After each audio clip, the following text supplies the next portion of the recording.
collection was created using a significant amount of data from the Smoothies Digest customers. I looked at the top-selling items my customers were purchasing and used that as a basis for the designs. The questions I asked myself were, how could I combine these looks? How could I improve the experience for the end user, and what feelings did I want to evoke when looking at the product and even the packaging? I always knew what the aesthetic would be and the school of design I'd borrow from. The most challenging piece of the collection is the bubbler. It is a very unconventional shape in terms of manufacturing, but it was important that I design a shape that would be comfortable to hold, functional beyond measure, and attractive. When looking at Smoothies Digest customer purchases in the bubbler category, they were opting for taller bodies with a bit of weight to it. So I had to translate this information into something that would be tall and have a curved midsection, like me. And this portion was toyed with many iterations. There were a number of 3D prints made of this design to be taller, wider, and shorter until it felt ergonomically right when gripping it in the palm of your hand. Most bubblers have a straight, streamlined bodice, and so it's prone to slipping out of your hand.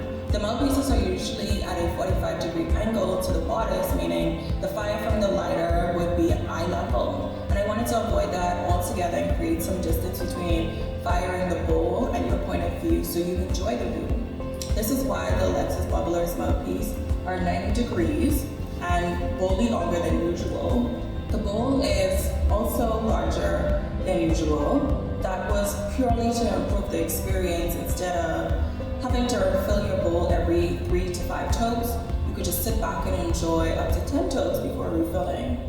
Creating this experience also created a manufacturing challenge.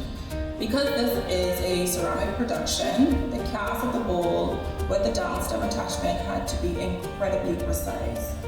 I'm talking the margin of error couldn't be more than 0.05, or else we'd have to scrap or manually correct it, and that would impact the time and the cost of this project, and possibly the parents. You'll also notice that this collection has a muted black look. It is also textured to the touch for a better grip. The way it rests in between your index finger and thumb while snuggled in the natural grip of your palms were very intentional design points. Designing the bong was the most fun, but I'm very biased.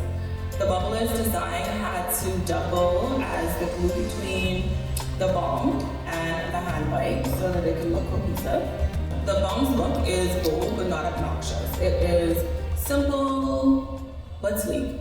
The silhouette is very reminiscent to the apparatus from chemistry class. So when sketching this bong, it took me back to my science class days when we mixed chemicals that had to be measured precisely to the curved meniscus. Similar to the action you would do when filling your bong with water to your decided downstem slip level. Then there is the final piece of this trilogy, the hand bite. It is the smallest of the bunch for obvious reasons, it's a hand bite, but it packs a lot of punch. It follows the top silhouette of the bubbler, whereas the bubbler's base follows the silhouette of the bong. The bowl was the focus of this design, and all other elements were made secondary. So it is larger in size, so you can pack a lot more than usual. When you close your hands like this, it naturally forms a sphere, so that the hand bite comfortably fits into this formation. Just was the case for the bubbler, the mouthpiece is a bit longer at a 45-degree angle, so that you're not burning yourself, neither being at the eye level of the flame. At the base of every piece in this collection is a cork sheet. Yes, it was added for vanity reasons, but it also serves as protection against surface impacts. I chose to release this collection in matte black. 1, because black is my favorite color, obviously. 2, because it added to the appeal, and 3, because OP colored accessories are rare. That's a huge reason why ceramic was the chosen material for the body instead of borosilicate. Although I personally believe nothing compares to the look of borosilicate glass, the cost of using colored glass would be out of the scope for this collection, and it wouldn't be as opaque as originally designed. Before ceramic is fully formed, it is created as a mixture called slip. The slip is then poured into the mold of the object. The mold absorbs the water from the slip to form a cast that's pliable should any tweaks be needed. Here is where the color magic happens. We've experimented with many variations of black. Black stains, black glaze, should it have shine, no shine, should it coat the entire cast, or should it just penetrate the exterior?